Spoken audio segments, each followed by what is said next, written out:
स्वागत है दोस्तों आपका फिर से एक नए वीडियो में। तो दोस्तों आज के इस वीडियो में हम बात करने वाले हैं HFCL लिमिटेड के बारे में। HFCL का जो शेयर है अगर इसकी हम बात करेंगे तो आज की डेट में इस स्टॉक में थोड़ी गिरावट यहाँ पर देखने को मिल रही है। इस स्टॉक में गिरावट क्यों हुई है उसके बारे में इस वीडियो में हम बात करने वाले हैं और आगे यहाँ पर क्या हो सकता है इसके बारे में भी हम बात करेंगे। तो चलिए दोस्तों वीडियो को शुरू करते हैं। अगर आपने चैनल पे पहली बार विजिट किया है तो चैनल को सब्सक्राइब ज़रूर कर लीजिएगा और नोटिफिकेशन बेल का आइकन भी प्रेस कर लीजिएगा। आपको इस चैनल पर स्टॉक मार्केट से रिलेटेड लेटेस्ट वीडियोस मिलती रहती हैं और HFCL से रिलेटेड जब भी कोई भी अपडेट आएगी बिल्कुल आपको इस चैनल पर मिल जाएगी। दोस्तों अगर हम बात करेंगे HFCL की तो प्रीवियस क्लोजिंग 76 रुपये 65 पैसे पे थी और आज 74 रुपये 60 पैसे पे हुई है। 2.67% तक की गिरावट देखने को मिल रही है। ओपनिंग 76 रुपये 90 पैसे पे हुई, 76 रुपये 95 पैसे का हाई बना, फिर 73 रुपये 70 पैसे तक का लो भी बनता हुआ नजर आया। देखिए मैंने बताया था 76 रुपीज़ का जो लेवल है ये इंपॉर्टेंट लेवल है।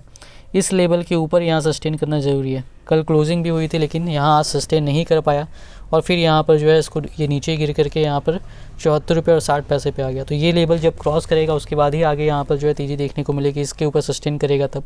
अब देखिए जहाँ तक अगर हम बात करेंगे ये जो HFCL का जो शेयर है इसमें यहाँ पर जो आज की डेट में गिरावट हुई है तो गिरावट की वजह दोस्तों यहाँ पर जो है नॉर्मली यहाँ पर मार्केट सेंटिमेंट्स का असर है। मार्केट में यहाँ पर आज की डेट में गिरावट देखने को मिली है तो यहाँ पर इस वजह से बिकवाली देखने को यहाँ पर भी मिली है। ज़्यादातर स्टॉक्स में यहाँ पर जो है इसी का असर देखने को मिल रहा था कि और इस वजह से जो है स्टॉक्स में गिरावट देखने को मिल रही थी। बस यही यहाँ पर नॉर्मल रीज़न है जिसकी वजह से गिरावट हुई है। स्टॉक से रिलेटेड सब कुछ यहाँ पर सही चल रहा है। अब यहाँ पर अगर हम बात करेंगे वॉल्यूम की तो आज की डेट में यहाँ पर जो वॉल्यूम हुआ है अनिसिप की अगर हम बात करें तो 67,97,857 शेयर्स तक का यहाँ पर जो है आज की डेट में इसमें वॉल्यूम हुआ है। अब यहाँ पर अगर हम बात करेंगे BSE के वॉल्यूम की तो BSE पर जो वॉल्यूम हुआ है वो 6,73,694 शेयर्स तक का हुआ है।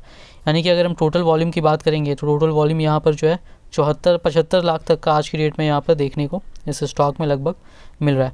अब जो न्यूज़ निकल करके आ रही है उसकी तरफ बढ़ते हैं। ये न्यूज़ दोस्तों इकोनॉमिक्स टाइम्स में निकल करके आ रही है और यहाँ पर बताया जा रहा है in depth can India ever be आत्मनिर्भर इन टेलीकॉम।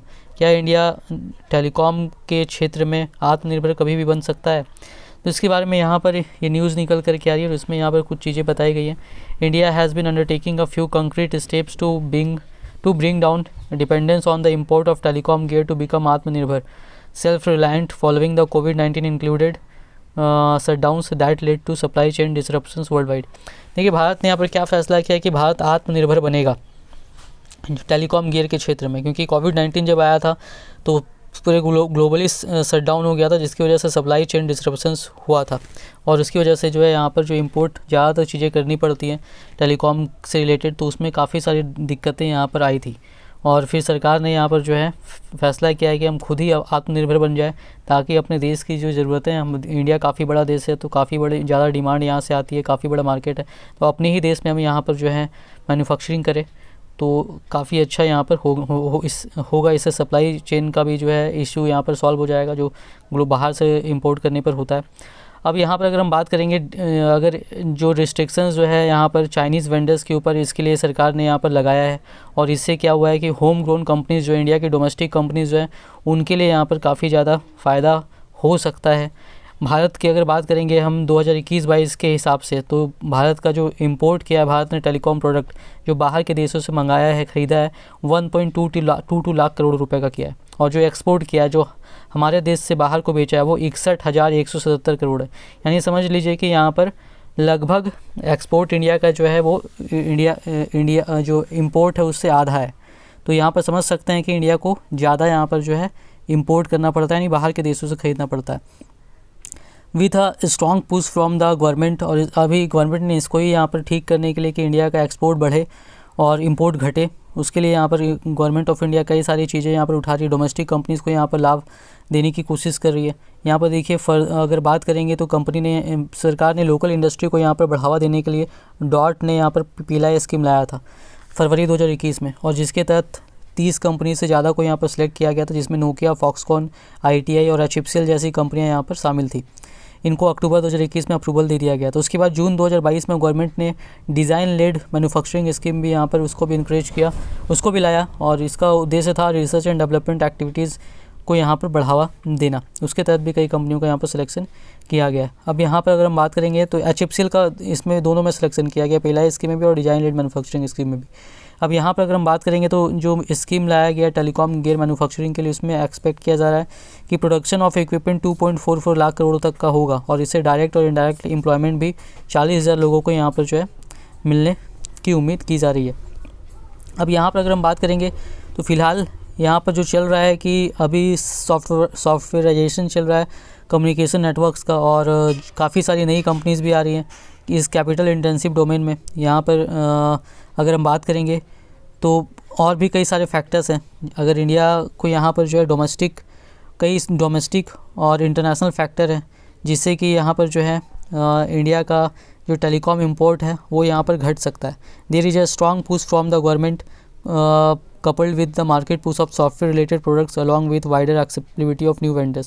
अगर भारत सरकार की ओर से यहाँ पर जो है स्ट्रॉन्ग पुश दिया भी जा रहा है कि सॉफ्टवेयर रिलेटेड प्रोडक्ट्स जो हैं वो यहाँ पर उसमें नए वेंडर्स का यहाँ पर प्रवेश हो, ताकि जो कई कंपनियों की मोनोपोली हो जाती है उसको यहाँ पर ख़त्म किया जा सके। और जो यहाँ पर ये कोशिश की जा रही है कि इंडिया से भी नई कंपनीज़ को यहाँ पर बढ़ावा दिया जाए, ताकि यहाँ की डोमेस्टिक कंपनीज़ अगर ग्रो करेंगी तो सभी तरीके से फ़ायदा होगा। अगर वो माल बेचेंगे भी तो उन्हीं के पास पैसा जाएगा, यानी इंडियन इकोनॉमी में ही आएगा, और ख़रीदा भी जाएगा तो वो इंडिया में ही ख़रीदा जाएगा।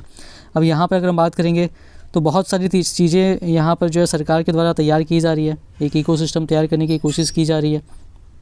यहाँ पर जो है सरकार की ओर से पूरा बढ़ावा दिया जा रहा है कि यहाँ पर इंडिजिनियसली स्वदेशी तकनीक पर 4G और 5G स्टैक यहाँ पर जो है डेवलप किया जा और किया भी जा रहा है, और आने वाले समय में जो है यहाँ पर और भी अच्छा सब कुछ यहाँ पर होता हुआ नज़र आ सकता है। यहाँ पर अगर हम बात करेंगे तो यहाँ पर जो दिक्कतें हैं फ़िलहाल इंडिया में वो ये कहा जा रहा है कि भारत में जो है मैन्युफैक्चरिंग जो चीज़ें हैं, मैन्युफैक्चरिंग यूनिट लगाना वो तो किया जा सकता है उसके लिए, लेकिन उससे बड़ी जो दिक्कत है वो है स्किल सेट। जो टेलीकॉम गियर्स को यहाँ पर मैन्युफैक्चरिंग जब किया जाएगा तो उसके लिए जो डिज़ाइनिंग की जाएगी उसके लिए जो है एक्सपीरियंस नहीं है फ़िलहाल, तो उसके लिए यहाँ पर एफर्ट किया जाएगा, वो तुरंत नहीं आता है, उसके लिए ट्रेनिंग की ज़रूरत है, धीरे धीरे करके वो होगा। तो उसके लिए जो है वो भी इंडिया में समझिए स्टार्टिंग फेज़ में। तो अगर इंडिया में इन्वेस्टमेंट होता है और अगर अच्छे तरीके से यहाँ पर जो है जिस तरीके से प्लान बनाया गया है सब कुछ अच्छे तरीके से एग्जीक्यूट होता है तो यहाँ पर उसका बहुत लंबा फ़ायदा यहाँ पर मिल सकता है। लेकिन इसमें तुरंत में नहीं होगा, धीरे धीरे करके यहाँ पर शुरुआत करनी पड़ेगी और फिर यहाँ पर आगे होता हुआ नज़र आने वाला। लेकिन इंडिया में यहाँ पर कोशिश चल रही है, पीएलआई स्कीम लाया गया, डिज़ाइन लेड स्कीम यहाँ पर भी उसको भी लाया गया। अब देखिए यहाँ पर अगर हम बात करेंगे तो यहाँ पर बताया जा रहा है कि क्या चाइना को इंडिया यहाँ पर जो है जिस तरीके से चाइना ने किया था क्या इंडिया भी उस तरीके से किया जा सकता है।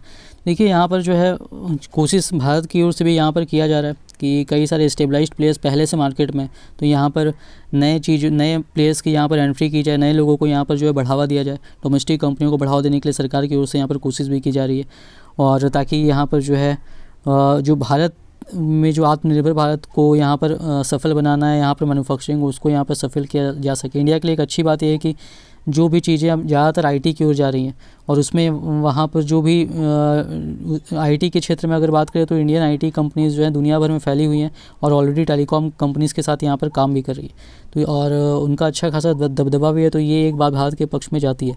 तो यहाँ पर टोटल जो बात है ये है कि भारत में काफ़ी तेज़ी से यहाँ पर सरकार की ओर से भी कोशिश से काम चल रहा है। तो आने वाले समय में अगर ये पॉजिटिव होता है, जैसे पीएलआई स्कीम सरकार ने लाया है मैन्युफैक्चरिंग बढ़ाने के लिए, डिज़ाइन लेड पीएलआई लाया है, तो यहाँ पर बहुत ज़्यादा फ़ायदा होगा इंडियन डोमेस्टिक कंपनीज़ को भी। और इन कंपनीज़ में उम्मीद करेंगे कि जिस तरीके से सरकार ने प्लान बनाया उस तरीके से काम हो। HFCL को भी यहाँ पर अप्रूवल मिला हुआ है, और भी कई टेलीकॉम कंपनियाँ हैं। HFCL ऑप्टिकल फाइबर केबल भी बनाती है, टेलीकॉम इक्विपमेंट्स भी कई चीज़ें बनाती है, और 5G से रिलेटेड कई चीज़ें भी और भी बनाएगी। तो शेयर जो है दोस्तों यहाँ पर अच्छा है। अगर आपका लॉन्ग टर्म व्यू है, अगर अगले कम से कम 5 साल का सोच रहे हैं, तो अगर आपने शेयर लिया हुआ तो बिल्कुल होल्ड कर सकते हैं। और अगर गिरावट होती है नीचे तो और भी अच्छा मौका रहेगा आपके लिए। अगर मार्केट में करेक्शन आता है तो हो सकता है करेक्शन स्टॉक में भी देखने को मिले। अगर आपने लिया हुआ तो बिल्कुल होल्ड कीजिए। इन्वेस्टमेंट करने के पहले अपने रिसर्च जरूर कीजिएगा। वीडियो पसंद आई हो तो वीडियो को लाइक कीजिएगा। चैनल पर पहली बार विजिट किया तो चैनल को सब्सक्राइब जरूर कर लीजिएगा।